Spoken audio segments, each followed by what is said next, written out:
Welcome to the second episode of Pick and Drive Rugby Podcast.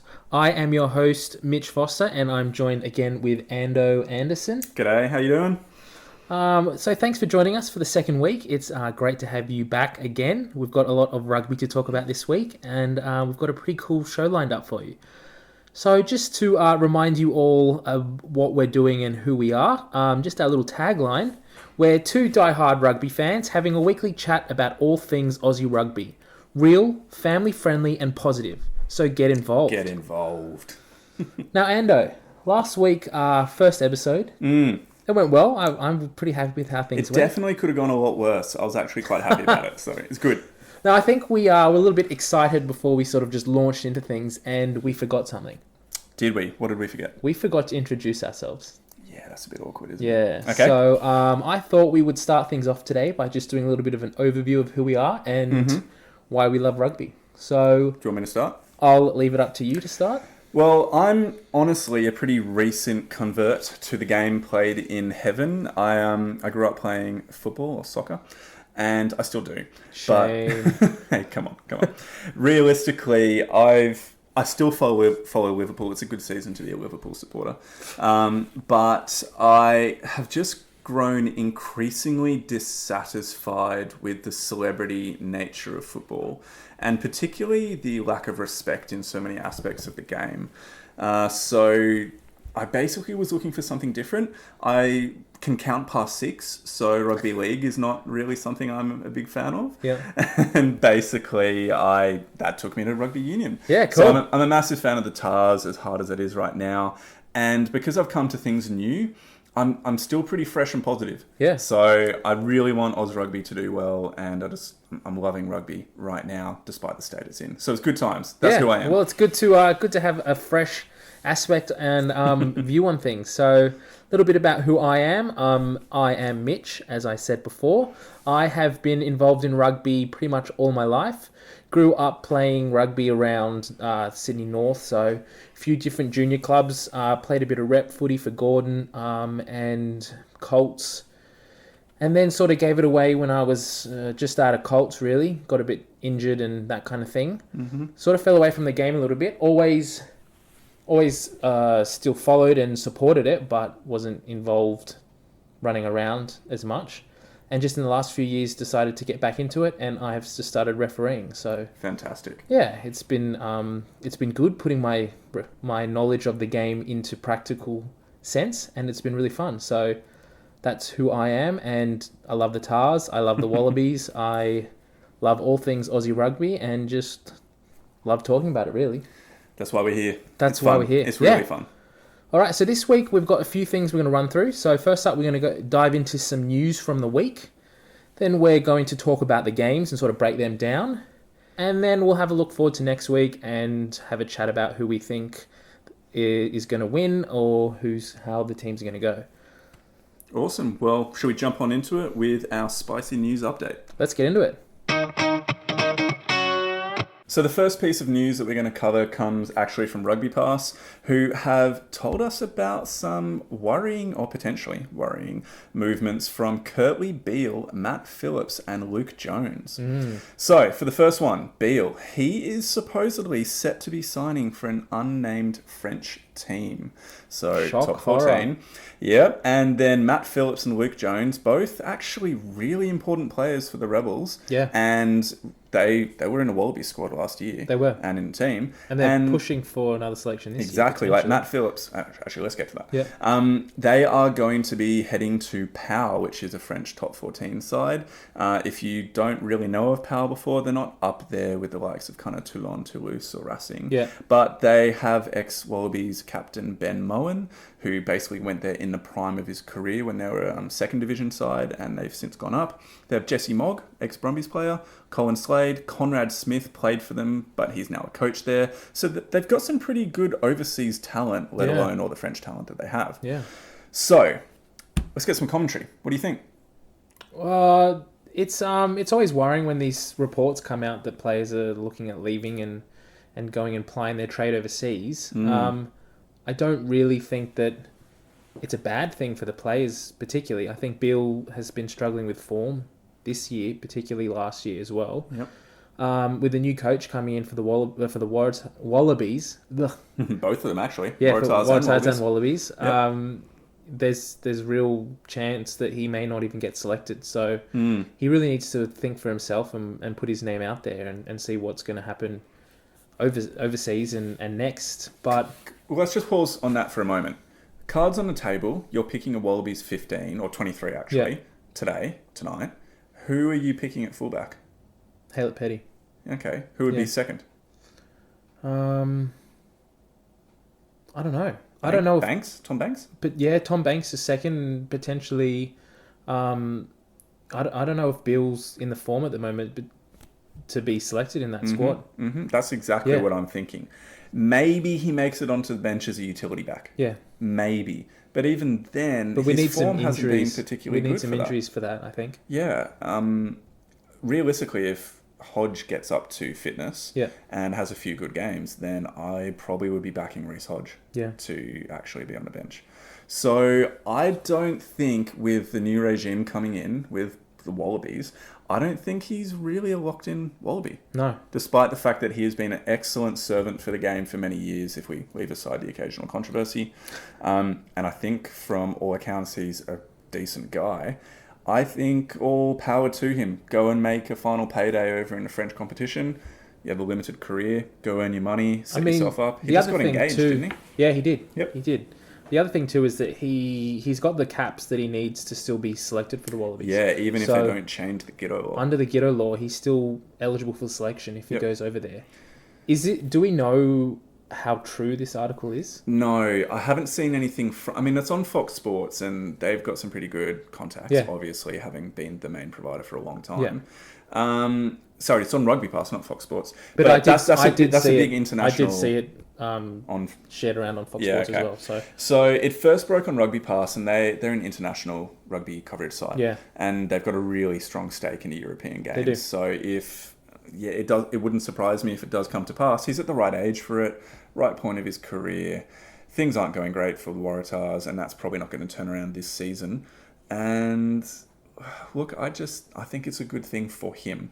But that, in my opinion, is very different to Phillips and Jones. Yeah, that's what I was about to say. So if we sort of flip the cards a bit and we start looking at Phillips and Jones, didn't Jones just come back from Europe as well? Yep. So he's back and now he's going again. Yeah, that surprises me. Luke Jones really surprises me because he is... I'm not going to say he's a lock-in for the number 6 because you've got Liam Wright, particularly at the Reds, that's absolutely nailing it. We don't really know who the Wallabies are going to go with in their locking combination. But at this stage, I wouldn't be looking at, especially these guys, so young as they are, and they've got their full season and a few years ahead of them. Mm-hmm. Do you think it's wise of them to start looking offshore? It might well be. Because we're now at the start of the 4-year cycle for the World Cup. It may be that they're young enough, they're going off for 2 years, and then they're going to come back again after having made a payday, which, again, they have every right to do as professional rugby players. They do. To go off, get some quality money in the European or Japanese competitions, although they're going to power in France for this, and then come back and try and crack the Wallabies squad. I don't like it. No, I don't. But I can understand if that is the reasoning for it. Because Matt Phillips, if you're picking the Wallabies team tonight, you've got Isaac Rodder. Yep. And you've got Matt Phillips as your 2 locks. Yeah. Maybe if you push Salakai Loto into... Because he's originally a lock. But he's playing as a loose forward at the moment. He's playing number 6 now. He's originally a lock. Maybe you could squeeze him in, but then you don't have Phillips is a line-out general. Yeah. So he calls the line out for the Rebels and is doing a pretty good job with it. He's been pretty immense in the last few weeks. Yep. I just wonder. I'll be sad if they go. Yeah. I'll be really sad if they go, but at the same time, like I said, they've got every right to. They do. And that's their decision. So anyway, that's the news. Beale, Phillips and Jones all looking to head to France. None of it's confirmed yet. That's right. Actually, the Phillips and Jones transfer was supposedly announced by a French newspaper, but they always jump the gun. They do. So it may well be that agents are having communications and stuff like that, but Yeah. that doesn't necessarily mean the deal is done and dusted. That's true. And it may well be that RA kind of steps in and tries to offer some Rugby Australia keep them on, top up on or shore, something like that. Okay, now let's move to the next piece of news. We mentioned the Guiteau War before. So the Guiteau War is essentially where an Australian player who has played how many seasons in Super Rugby? You have to get 50 caps. Yep. 50? So 60 caps, and I think you have to have played for the Wallabies. A certain number of seasons in Super Rugby. I believe it's 8. Don't quote me on that one.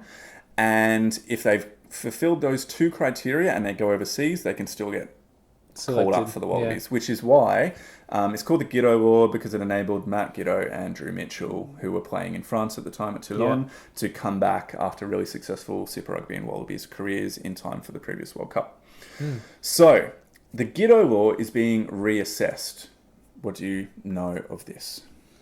There's a few different sort of ideas of what people are thinking they're looking at doing. So they're either looking at dropping the test cap level from 60 down to we don't know. So I heard 30. Yeah, I heard it sort was of halved, looking at halving it. It's just speculation at the moment. moment. Which then gives the opportunity for a lot of players who are currently overseas playing in Japan or Europe, like Samu Karevi, Beric Barnes potentially. Yeah. Imagine Beric coming back. How good would that be? I mean, he can kick. Yeah, he can. Let's get to that later. It opens the door for a number of ex-Australian players who are playing overseas in international competitions to come back and play for the Wallabies and be selected again. Sean McMahon would be a key person as well. And I think that there's a part of me that's okay with the idea of them dropping the cap limit but keeping Super Rugby season length in there. So you can have players that have been in and about the Wallaby squad for a while, and have played in Super Rugby from a really young age up until about their 26, 27. So if they start at 18 or something like that and they've been in the Super Rugby system for a while, and then they go overseas because they're not getting the opportunities here, but then they get into a really good Northern Hemisphere system, they mature, they get developed, particularly forwards. You often get young props and basically someone in a tight 5, they don't mature until their late 20s because of the physical demands of being a tight 5 forward. And so if they have spent their time in Australian rugby, they go overseas, they get into this excellent system over there, and then they're still available if they've played enough games for the Wallabies. I don't mind it. I like the idea of what they're trying to do, in that they're trying to open up the door to bring some players back as well, potentially. But in saying that, there are a few Wallabies that have come back in the last little while as an effect of this Guiteau Law that's been beneficial in our case. So Andrew Calloway is one of those examples. He's gone over. He's played in New Zealand. He's played in Ireland, England. He was playing for Northampton. And so he's playing in Europe. He's come back, and his form is a lot better than when he left. And he's come back so he can push his case to be in the Wallabies. And he's doing well so far. Top Super Rugby try scorer. That's right. Yeah, he's doing really well. The only thing that I worry about, and what people are saying, is that by by dropping the test cap level to only 30, that you risk the chance of watering down the Australian Super Rugby sort of environment, in that all of our top players will be off playing on massive European salaries and then coming back and playing for us, and they're not playing for Super Rugby. I wonder if there's a part of it that you're seeing the way the kind of, what's the saying, the something are falling.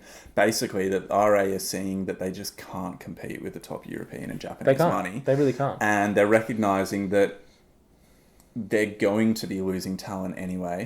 Maybe they need to still keep some standards, so they're trying to have reasoning for players staying in Australian rugby or Super Rugby. And then also recognising that, hey, we need to be bringing some of these guys back, otherwise nationally we're not going to be able to compete.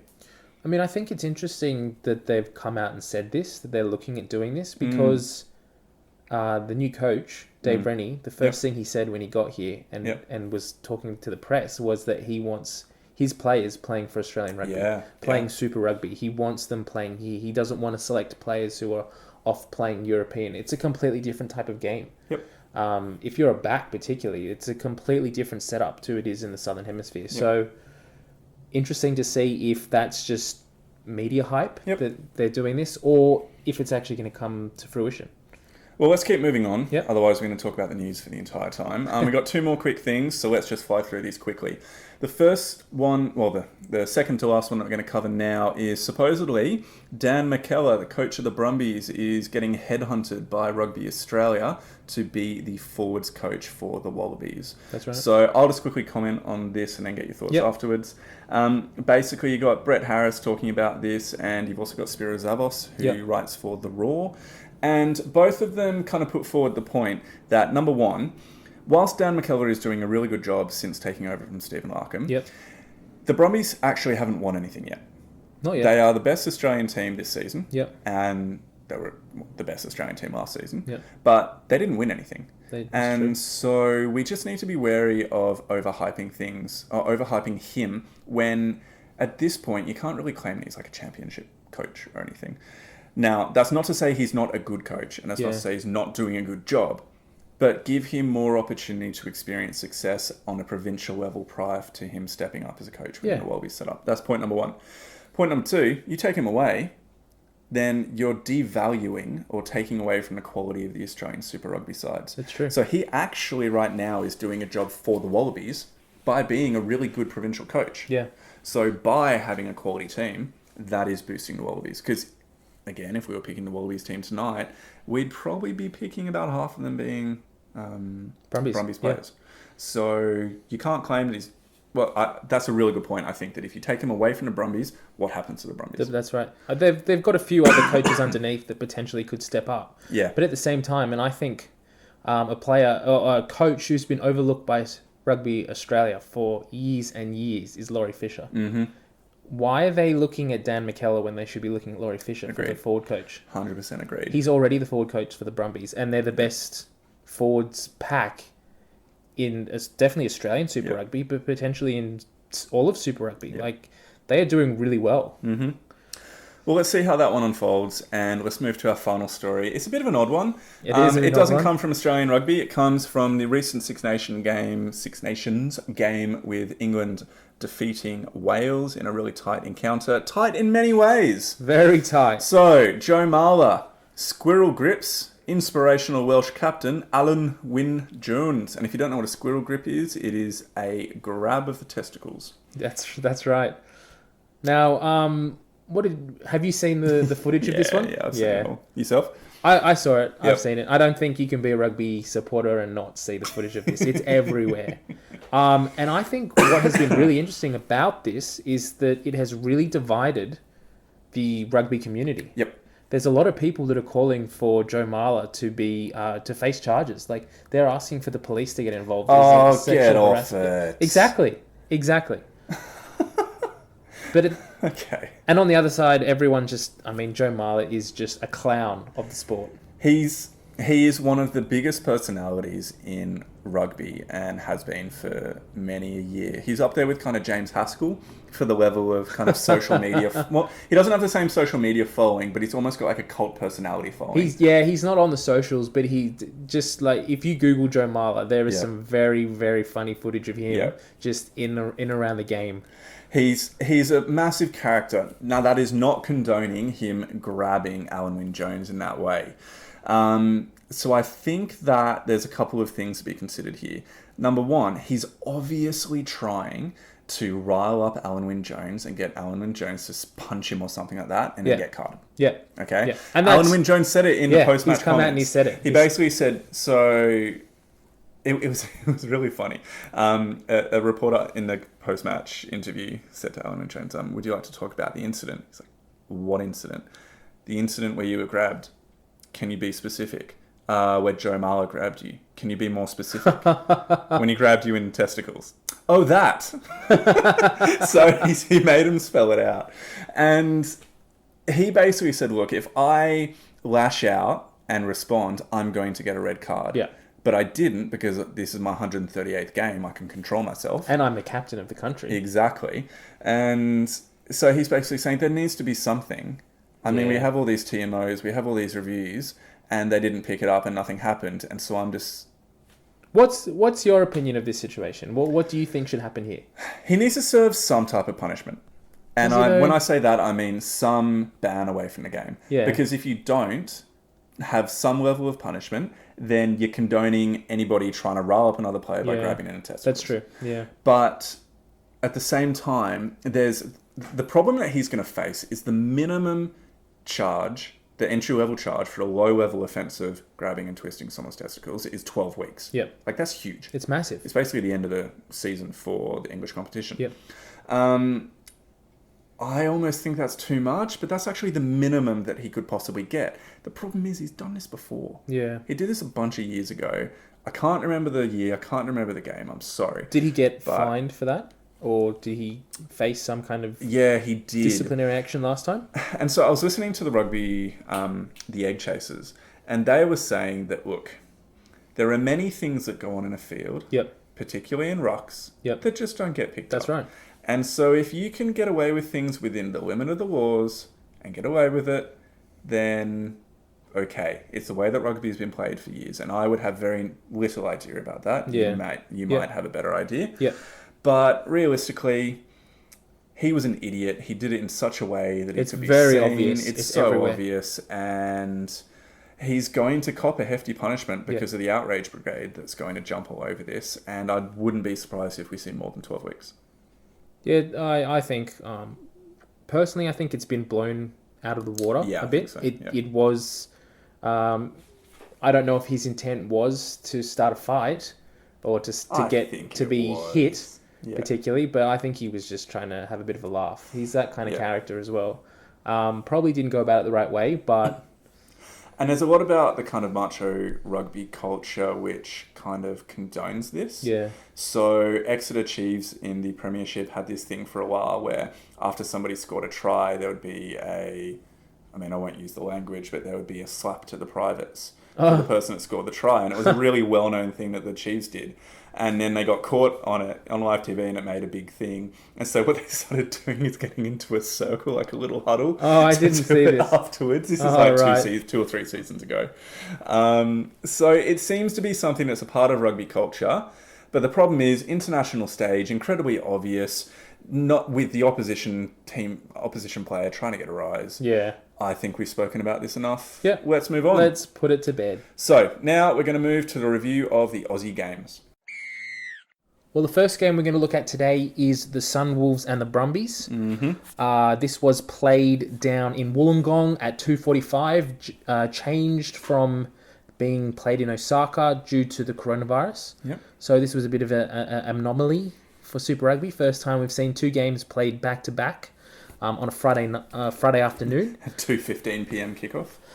So the results were 47-14 to the Brumbies. I don't think anyone was too surprised with the result here. So Ando, what did you sort of take away from this game?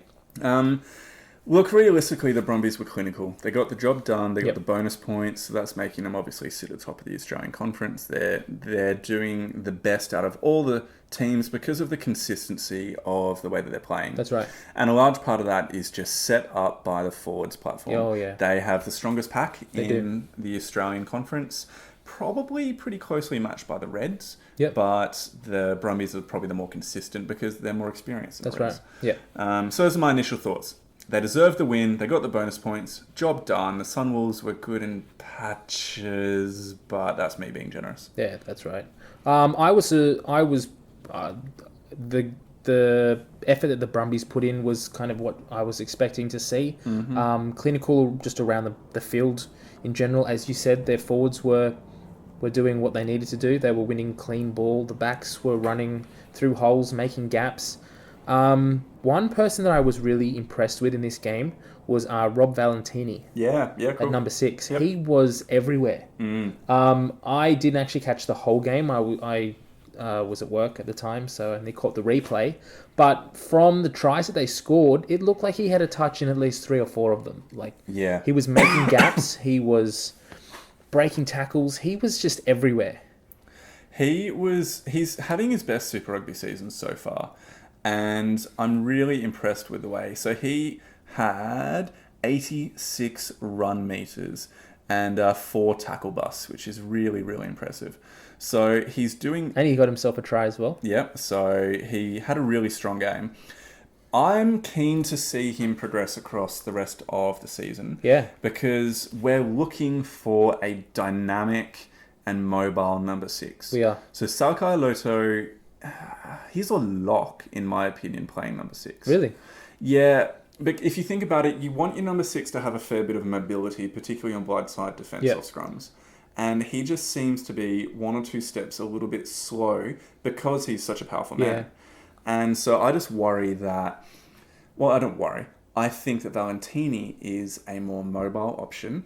And if he continues his good form, then he may well offer a really good option at number 6 for I think that Valentini is a better on-the-ball player than Salakai Aloto. Yep. He's better with his passing. Mm-hmm. He's better with his line breaks. He's better with he can bust a tackle, and he's got the ball free to offload. Mm-hmm. And he generally 9 times out of 10 he will pick up that bad pass as well. Yep. So I'm impressed with him. Now James Slipper is having a bit of a renaissance since having left the Reds. Yep. He left there in pretty troubling circumstances. He had a cocaine charge. He admitted to having some really significant personal issues that were going on. Right.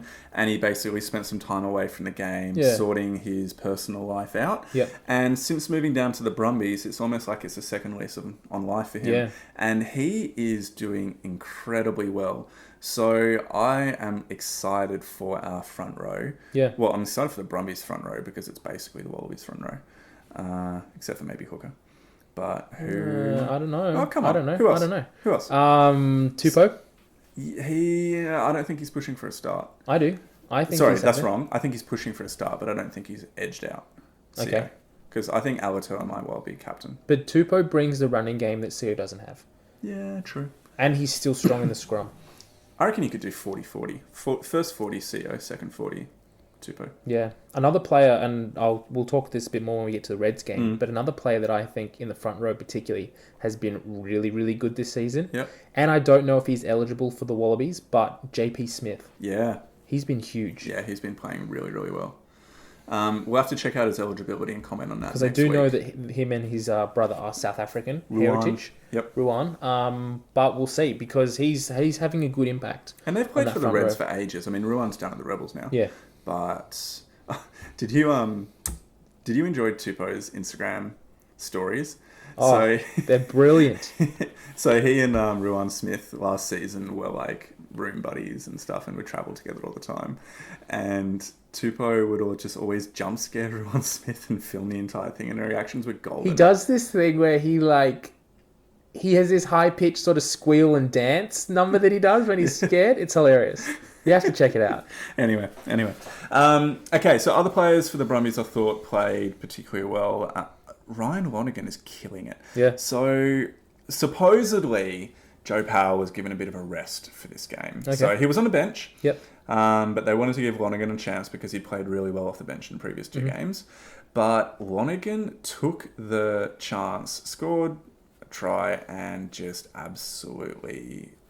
He's nailing it at the moment. His kicks are accurate. His service from the base of the ruck is quick and accurate. He's making little snipes here and there. Yep. I'm really, really impressed with him. When Joe Powell came on in the second half, he was... In my opinion, maybe I was fanboying over Lonergan, but I just thought that Powell looked just that step too slow. He picks the ball up, takes a step or two and passes. Yeah. As opposed to Lonergan, who's just chucking it out, kind of Aaron Smith-esque from the base. Well, that's something that Will Genia was criticised a lot for last year, was that he was a bit too slow to get the ball out. But he's young. He's only 21, Lonergan. So he's got a lot of rugby ahead of him. Yep. So there's no rush for him. No. But, I mean, realistically, who's the Wallabies scrum half? I don't think we're at a position yet to name names, really. Exactly. And so that's why his form that he's showing at the moment is at the very least intriguing. That's right. And it's something to watch over the coming weeks. Any other comments that you want to say about this game? I thought something that was quite ironic was that the Sunwolves scored their first try off a line-out maul, Really? which I thought was brilliant. Apart from that, unfortunately, the scoreline did blow out a bit. And for the Sunwolves, I don't think the scoreline really reflected their performance. It does look like they copped a bit of a shellacking, but when you watch the game, they were still in it. Not in it to win the game, But the effort was still there. Like, they scored a late try. They were still pushing. They were making their passes. They were making their tackles. It's a bit of a sad state that the Sunwolves are in at the moment, but they're trying. Yeah, and I mean, for those of you who do not know, the Sunwolves are getting cut at the end of the season. There's a whole bunch of reasons behind that, which we don't really need to cover now. But it's sad because they have one of the best home supports ever. So And not it's- ever. Yeah, and it's- basically ever, And actually, it's sad within to Super think Rugby. that they may potentially not play another home game this year Yeah. due to the coronavirus. Okay, I think we can probably move on from this game. I just want to make one quick comment. Lalesio still played well. He's behind a pack that's moving forward, and he's doing everything right that you would be expecting from a young fly half. He's developing well. He is. As a point of interest, Lalesio came off in the 61st minute, and Reshan Pasatoa, who was the 2019 Schoolboys fly half, came on. Okay. Now, he didn't look particularly confident or assured because a lot of nerves and a lot of pressure. But I just like the fact that we have basically a Schoolboys fly half coming on and getting blooded early. So it's not going to be a case with like Foley where he leaves and then there's nobody to follow him up. So I like the succession planning that Mikel's obviously doing. Even this early on, even with the fact that Lalesio is basically a rookie himself. That's right. All right, cool. Let's move on. So the second game of the week for the Australian Conference was played across the ditch in Christchurch, where the Crusaders hosted the Reds. Scoreline, unfortunately, was 24-20 to the Crusaders, and I've got to say, the Reds were really in this. Mm-hmm. They were close. I think they're going to be seeing this as a disappointing loss because of everything they did to put themselves in a position to win. They were so close. And unfortunately, that seems to be the theme of the season for the Reds this year. Yeah, it's really disappointing. And I'm trying to think about the reasons why this is the case. Part of it comes down to the fact that they're still pretty raw and inexperienced in some areas. They're a really young team. Yeah, but I was reading an article about this. I can't remember who wrote it, so apologies if I can't quote. Yeah, I think I saw this. Talking about succession planning with Cooper. Yeah, so basically, the problem that Thorne has is on the spine of his team. It's his 9, 10, 12, 15. Yep. Okay, so basically the backline playmakers. The forward pack is doing really well. No one has any issue with the forwards of the Reds. The problem is the lack of maturity and combinations that he has within his backline. That's right. Now, part of that is because Samu Karevi left last year, but their strategy last year was basically give it to Karevi and see what he did. Yeah, wait for him to make the break. Exactly. The problem that they're facing now is born of the fact that they had Quade Cooper. Yep. And then Thorne came in and he obviously clashed with Quade Cooper. Yep. And sent him off to play club rugby in the Queensland club system. Yeah. And he was basically on his whatever $1 million a year, however much he was earning, playing club rugby because Thorne didn't want him as a presence within the team and drove him out to play over in Japan. Yep. And that... Well, he went down into to Melbourne first. To Melbourne and then over to Japan. Thank you. But the problem with that basically means is that there was no experienced fly half for people like Hamish Stewart, particularly to be learning from. That's right. And so now they come into a system where their most experienced backline playmaker is James O'Connor. That's right. Yep. But James O'Connor has been playing number 13 for Sale over in the English Premiership for the last 2-3 years. He's not a 10. He's not a 10. He's not an out-and-out 10. He's a 12 who is deputising at 10. But he's doing well. He is. I mean, okay, he wasn't playing this game. No. So they had Isaac Lucas in at number 10. And let's just speak about him. He played fairly well. He drove the line well. He drove his backs around fairly well. I don't think the Reds missed James O'Connor that much. I don't think by having James O'Connor in that 10 jersey, they would have won the game. No, I mean, because realistically, we can say the reason why they lost the game. Yeah. They lost the game because of their kicking. They did not get a conversion. They scored 4 tries to 3. They didn't get a kick all night. Yeah, they didn't get a kick all night. And some of those attempts were just woeful. Well, let's come back to that point later because I don't want us to cover that too early. It's going to be a special segment later on. But The worrying fact is that they're getting themselves in the right position, they're doing the right things, but then just sometimes these basic areas like kicking skills are really letting them down. So I just worry that Thorne may well be an incredibly inspirational figure and leader and kind of motivator of men, but whether he has the specific skill... Maybe he needs to get a better staff around him for that skill development side of things. They've got Jim Mackay as the attack coach, and that's going wonderfully. Like, they are a strong, exciting attacking team. Yeah, they've got a good attack. That's good, but it just seems like some of the basic skills, particularly in kicking, are lacking. Well, if we take the kicking out of the game, and unfortunately this was a game that was lost due to the kicking, their handling wasn't bad. Yeah, true. They didn't drop a lot of ball. Maybe I'm conflating the two, bringing the two together. Yeah. It was just so disappointing to watch. Talking about the kicking with Jock Campbell, how exciting is he on a counter-attack? Yeah. Particularly. Yeah. He almost every time is beating the first man, like clean break the first time through.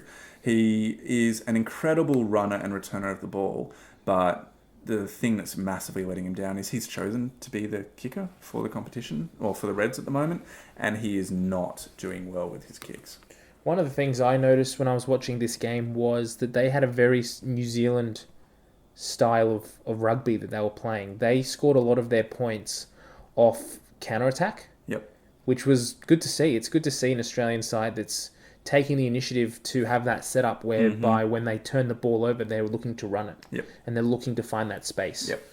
So one of the things, I was just checking the stats for it. Jock Campbell made 8 runs on the weekend, and he had 6 tackle busts. So that's nearly one every run that he's making. The only person who had more tackle busts was Taniela Tupou, but he had 14. He had 14 runs. Now, admittedly, that's not surprising, being a front three. He's going to be doing a lot more runs closer to the ruck, so he's not going to get those tackle busts. But it's just showing the incisiveness of Jock Campbell on those counterattacks. And that's really something that's absolutely awesome to watch. It is. I think Hunter Paisami had a good game too.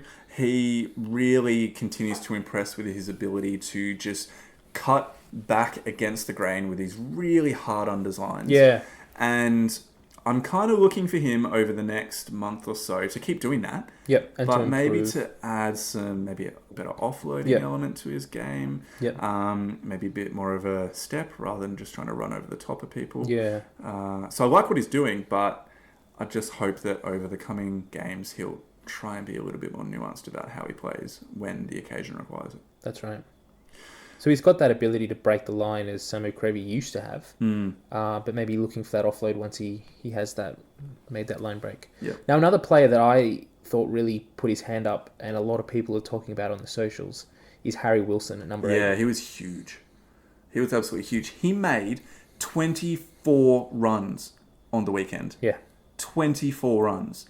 Now, I got a try as well. Good on him. 126 metres. 126 metres. So that is the most of any player on a Reds team. By far. By far. So the next highest is Jock Campbell on 76. And Salakai Loto at 77. Oh, 77, yep. So you've got Harry Wilson on 126. So he had, 3 tackle busts. He had a try assist as well.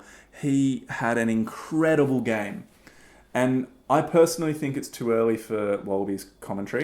But he's setting himself up well. I think Naisarani is the incumbent, and Naisarani should be the number 8 at this point. But let's just see how things go. Well, it doesn't hurt to have Wilson hanging around the squad a bit. Give him that experience. Even if you bring him in just as kind of a development player. Sorry. Even if you bring him in as a development player, I think that is a wonderful opportunity for him moving forward. And you could say the same about Scott Young. You could say the same maybe even about Harry Hawkins. He's still pretty young too. So there's a lot to like about the Reds pack.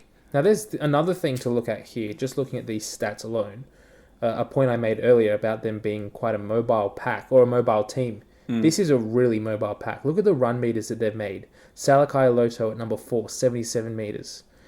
Taniela Tupou at 75. At prop, 75 meters. JP Smith, 24 meters. Angus Scott Young, 35 meters.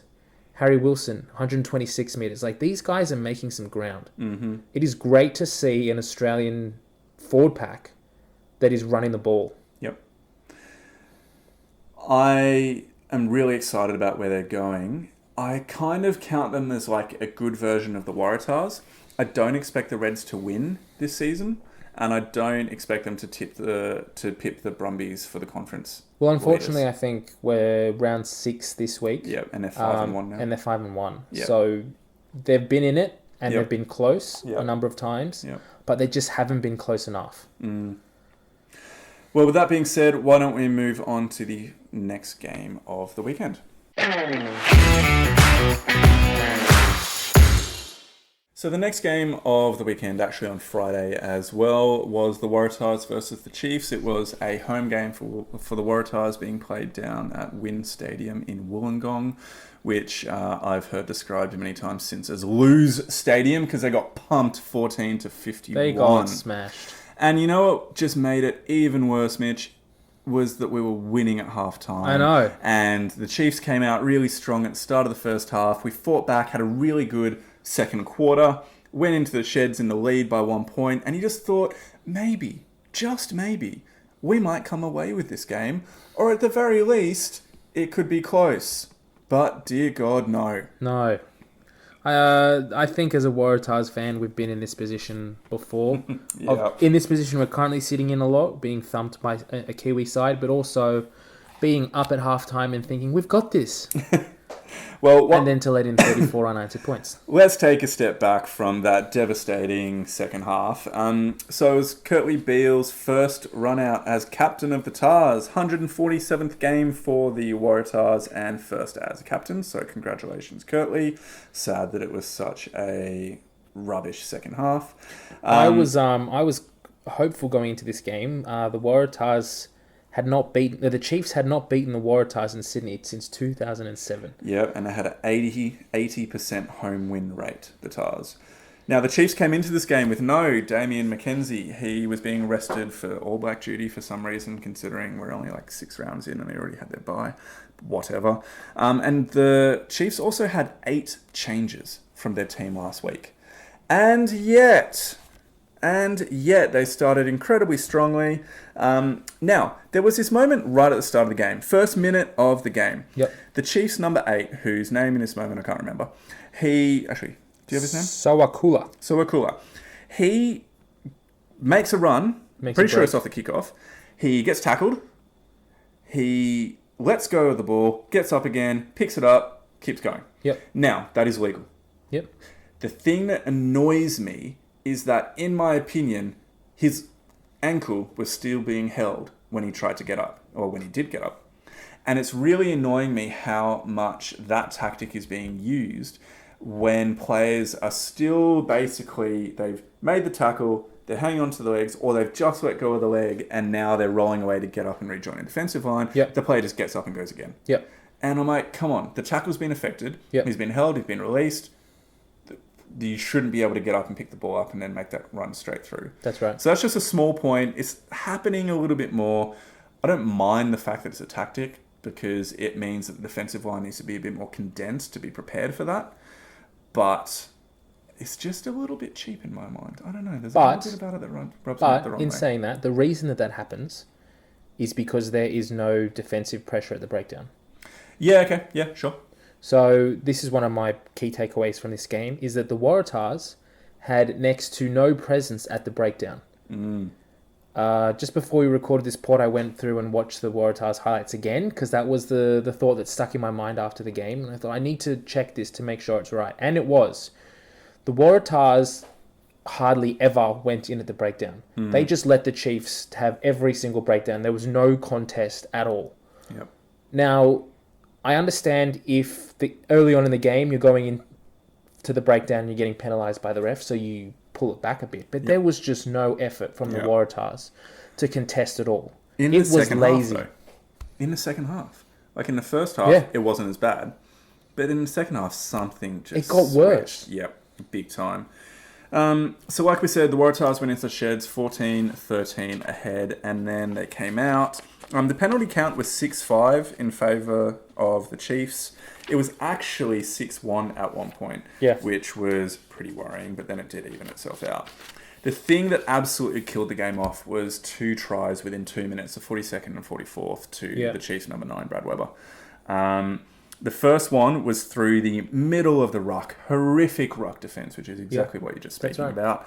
And in the second one, I was watching it and screaming at the... Well, not screaming at TV, but basically yelling out. Screaming at the TV. Just short side. I could see it from my TV, the fact that the Wallabies, the Waratahs, had overcommitted to the ruck and they didn't have anyone... They had one player defending the short side. Brad Weber noticed it, gets through the gap and try. And it's just so frustrating when those basic elements of defensive systems just go missing and you ship 2 tries to a quality team. Yeah. When you've done so well to put yourself in a lead going into the half. That's right. It just... The defensive effort by the Waratahs this game was just below average. There was a lot of players that were walking. I particularly noticed that Harry Johnson-Holm, I don't know what was going on this game, but he did not have a good game. He gave away the easiest penalty at the beginning of the game. They kicked it for the first 3 points. Then I think the second 3-pointer that he gave away again, being offside. They scored a try in the second half where he just didn't make the tackle. I don't know what it was, but particularly, unfortunately for HJH, he was just left wanting in this game. Well, I think if we're to summarise this game, it was rubbish second half, characterised by a lack of effort. And Rob Penny was really scathing after the loss. Yeah, he said it was embarrassing. I haven't seen the post-match interview, but I did hear... Yeah. He was very, very critical, and he basically said it was inexcusable the way that they played in the second half. And I kind of pity him, because he's come in relatively late into the piece with a team that he hasn't been able to have any control over the players. And say who he has, what team he's got. You know what it makes me think? I think we're missing Ned Hannigan. When is Hannigan back? There is absolutely no information about it, and that's really worrying. Yeah. So he is having recurring concussion issues. Yeah. And he must keep failing his concussion tests and because the concussion protocol. He hasn't played at all this season. Nearly 10 weeks since he's injured himself. Yeah. That's worrying for him as a person. So I hope he gets better. Yeah. But as much as he was maligned when he played for the Wallabies because he was pretty raw and new, you can never, ever take away from the effort that he puts in. That's true. He's much like Hooper in that regard. Hooper is a workhorse. He'll always be putting in 110%. And he did this game as well. Even until the last minutes, he was like the one person trying to stop the Chiefs. Like one-man team kind of thing. And I think they're missing that from Hannigan. I don't know where it comes from, whether it's lack of experience, but they switched off. Is it lack of leadership? I don't know. But in that, the last play of the game, unfortunately, Curly Beale drops 2 it on twice. Absolute stunner passes straight to the breadbasket and he drops it. The first one he drops it, they set a scrum. I think it was a few minutes later, same thing happens right in front of the posts. Ball comes out to Kirtley and he drops it again. Now, this is the thing. Kirtley drops the ball, picks it up and goes to ground. Referee hasn't blown the whistle. Play on. Chiefs player comes over the top, steals the ball, runs through and scores. Now, why are there 4 or 5 Waratahs players standing there watching this happen and not doing anything about it? They're not 6. They're not 6. This is not under 10s. This is not under 12s. These guys are professional rugby players, and that is just not good enough. If we're trying to take something away, because we're a positive podcast. We like rugby, and we want to be bringing something positive to the game, as incredibly hard as it was to find here. I thought James Ram, who was on a wing, had his first start. I think he played pretty well. At one point, he receives the ball like 5 metres from the line and does a huge clearance kick that reaches to about the 22 of the Chiefs. So that was impressive to show basically the strength of his kick. And could be a good option for clearance kicks later on. I thought Harrison played okay. If we're just he's getting better having and number better 10 each shot. week. Yeah, and I mean, it's really hard to shine when your team's getting pumped, but he kept up the effort the entire time. Yep. And I just feel sorry for Curtly Beale, because you can criticise him for sometimes switching off or making basic errors, but he would have cared deeply about being a Waratahs captain this game. First time ever, and then to just have a really disappointing home loss. You just feel sorry for the guy. You can see it after the game as well. They interviewed him and he was shattered. They interviewed Carmichael Hunt as well, and he just gave nothing. He just said, we've got a lot of soul searching to do. Yep. And it's kind of, in a way, it's nice that they're saying that. They're recognising that it's not good enough, but you just hope that it results in action for the next game. All right. Up from here. Let's move on. So the last game for the Australian Conference this week saw the Rebels take on the Lions down in Melbourne. This was played on Saturday afternoon or evening, 7:15 kickoff. Good to see the Rebels come away with a win, 37-17. There was a lot of good things to say about this game. I think the Rebels have really hit their strides in the last few weeks. Firstly, happy birthday to Matt Phillips. It's his 26th birthday on the weekend, so happy birthday. Sorry, it's the details we need to know about. It's good to know someone's across it. Good. Did you know it was the first time the Rebels have had an unchanged lineup since 2015? Really? No, I did not know that. So the first time they've had the same 23 in consecutive games since 2015. And they'd never beaten the Lions before. Yeah, that was a good win for them. Yeah, it was really good. Do you remember last year's game against the Lions over in South Africa? The Rebels game? Yeah. Where they were up. The Egan Seconds game? Yeah. Yeah. So basically, for those who don't know, I can't remember the specific score, but the Rebels were up significantly against the Lions in the first half. They were up by 13 points. Up by 13 points, playing really, really well. Then the penalty count was 20-1 in the second half. Like, no exaggeration. I looked up the stats. It was 20-1. And they ended up losing a game. So, by a point or two as well. So that was pretty significant. One of the things we didn't cover in the news commentary earlier was Green and Gold Rugby. They put out an analysis on the bias that hometown referees have on hometown games. And what emerged is that New Zealand referees are slightly harsher on New Zealand teams. That was interesting. I thought that was quite interesting. Yes, but not significantly, but just a little bit. Yeah, just a little bit. And Australian referees are a little bit biased towards home teams, Australian teams, and South African teams, by a measure of over like 120 penalties, are... It was more than that. Yeah, they are so biased 260 towards South African teams. So I just thought I'd bring that up there, considering we're talking about the Rebels versus the Lions, but we're talking about the game from the weekend, so let's get to it. I thought the Rebels did a really, really good job. The Lions have been poor on this tour. They've lost 2 from 2 so far. They haven't looked particularly strong. No.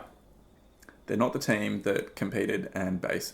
The Lions had a dynasty a couple of years back where they had 2 successive appearances in the Super Rugby finals. They had basically a whole host of the South African Super Rugby, South African Springbok team were Lions players before Ackerman moved over to the Premiership. Ackerman was a coach. And they are in a hefty transitional period. You basically look at their team, and it's really only Elton Yantis who's still there from that quality team. And Duplessis. Yeah, Duplessis. Duplessis is there as well. Yep. But yeah, this is a completely new team, and I don't know if it's... I'm not too familiar with their lineup, but whether it is that they've got a new team that's full of young, inexperienced players or what the go is, I don't know, but they just looked slow. Yeah. They lacked any form of punch in this game. Agreed. They just... What the Rebels out-enthused them basically in all aspects of the game. They had greater intensity in the kind of defensive line. They had greater ruck pressure. Look at that. Possession 56% to the Lions. 56% territory to the Lions. And yet 37-17. Yeah. It was... They can have as much ball as they like, but they just did nothing with it. Exactly.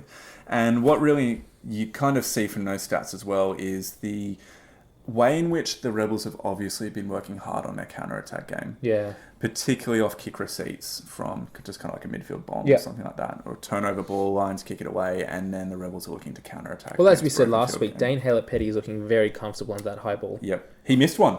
Did he? Yep. But he had heavy contact in the air. But it was competing contact. Yeah. So the player didn't get legal. yellow. It was legal. Yeah. But the huge shove, both of them ended up missing the ball. So Yeah. he missed one. Okay. Yep. Anyway, he got every other one in the game. Now, someone who I thought played remarkably well this week, again, we said it last week, Andrew Calloway. He is looking fast. 2 tries. 2 tries. Although that last one, that was a bit questionable. Did you see the replay? Yeah, he almost dropped it over the line.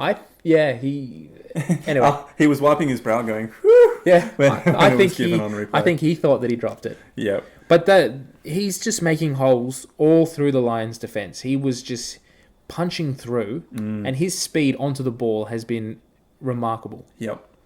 He's one of those players that seems to have that immediate early acceleration, but he doesn't have he doesn't have a huge top speed. Yeah. But he accelerates really quickly. That's right. So that gets him away from the contact point and away from any chasing And players. he's fast enough to maintain that distance. Yeah, correct. So he is doing incredibly well. He's now the top try scorer for Super Rugby this year on 7 tries. So he's more than 1 try a game. And he's averaging 63 metres per game with 8 tackle busts per game. So he's on fire and is doing really, really well. So it's impressive to watch that. And I don't think yet he's going to be cracking Wallabies contention. But, you know who's meant to be coming back from injury soon? Who? Reece Hodge. Yeah. Where's Reece Hodge going to be? That's right. I don't think that Hodge is going to be in a starting 15. Because... For the Rebels? For the Rebels, yeah. Yeah. Because you're not taking Dane Haylett-Petty out of fullback. You're not taking Calloway off the wing. You can't take the top try scorer out. No. Like, that to me would just be madness. And you can't lose Corabetti either because he's getting better and better by the minute. And so then what do? Do you take Tom English out from 13 and put Hodge in there? But English is playing well. And the Rebels' defensive line has looked really strong. With the Meeks-English partnership. Maybe take Meeks out and you put him at 12. I don't know. I don't know, but Hodge... I think Hodge is going to get stung with the Kirtley virus of being a quality utility back. I think Andrew Calloway is a bit of a utility back as well. He was playing 15 for the schoolboys. Yeah, okay. So he can play wing, he can play 15. Yep. He can probably move into 13. I wouldn't put him at 12. He's not particularly big, so he's only 94 kilos. I wouldn't think that he would be kind of the size needed in the modern game for a 13. Although, with that being said, Tommy English is 95 kilos to Calloway is 94. So neither of them are particularly massive units. But anyway, that's just an interesting point of contention. Did you know that Yanni Duplessis, the Lions player, he's 37 years old. He's never scored a try. Yeah, I heard that. Yeah. That's crazy. That was a bit of fun. That is crazy. Well, I'm just trying to think. Really, credit to the Rebels. They've had 2 good wins in a row, and I'm pretty sure they go into the bye now. I think so. They do. So they get a week off to celebrate and to look at some areas to continue to be improving. But they do need to start stringing these wins together. Yep.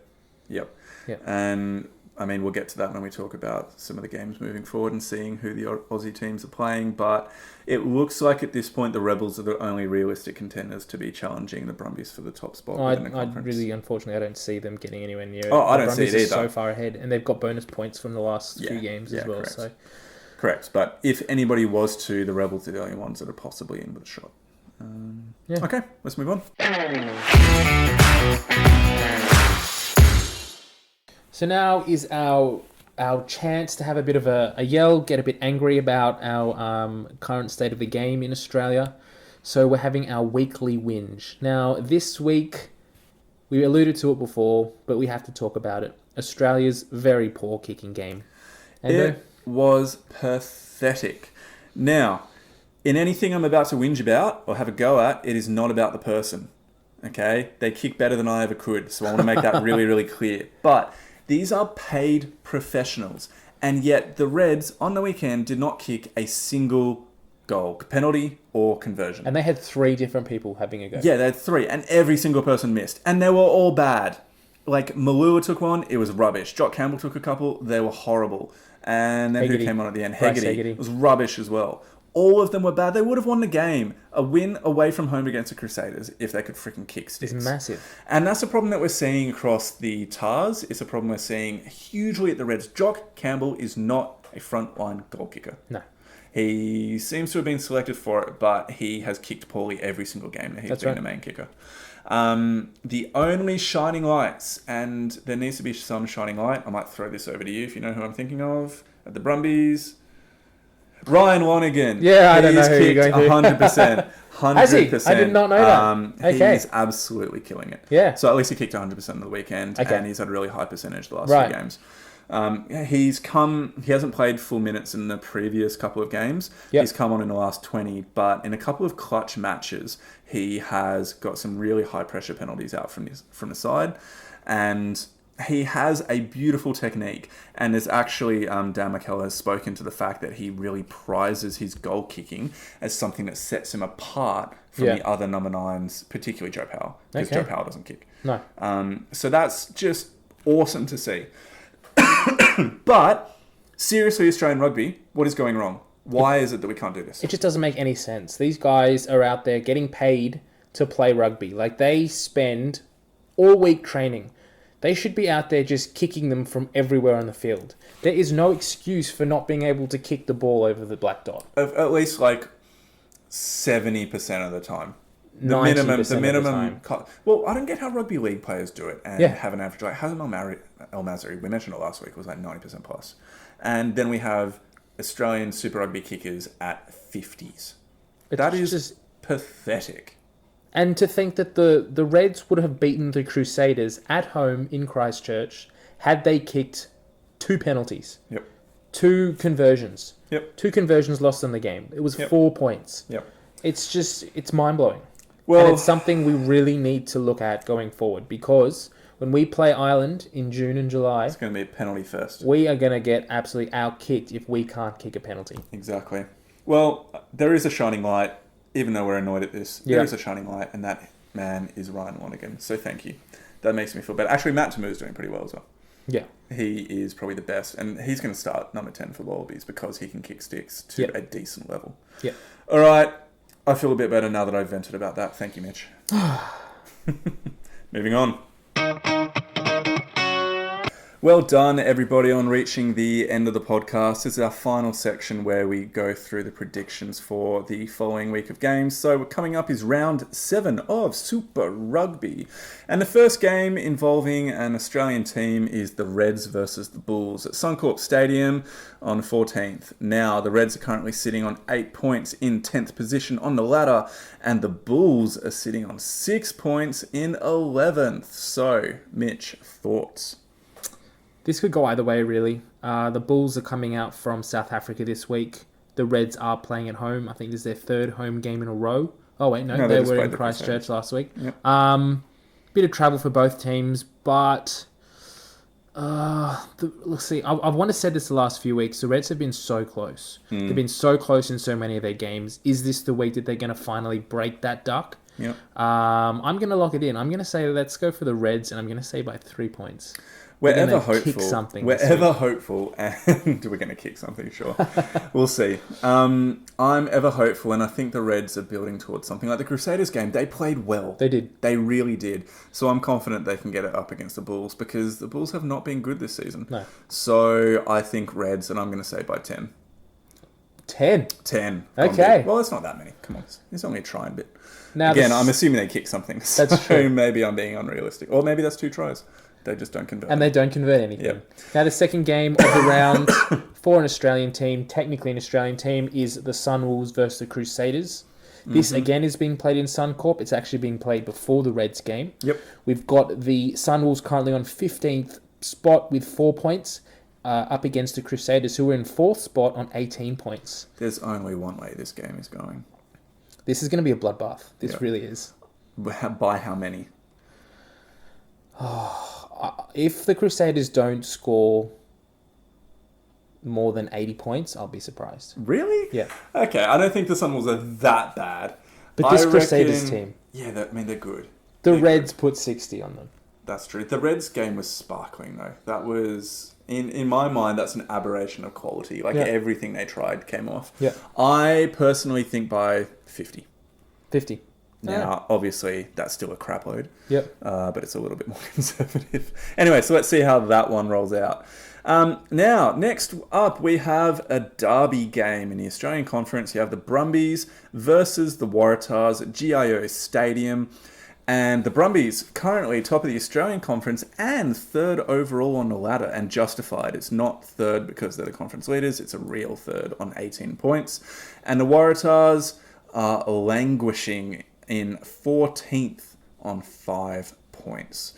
Again, I only see one way that this game is going. Yeah, there can really only be one way this game will go. Mm-hmm. The Brumbies have to win. Especially down in Canberra.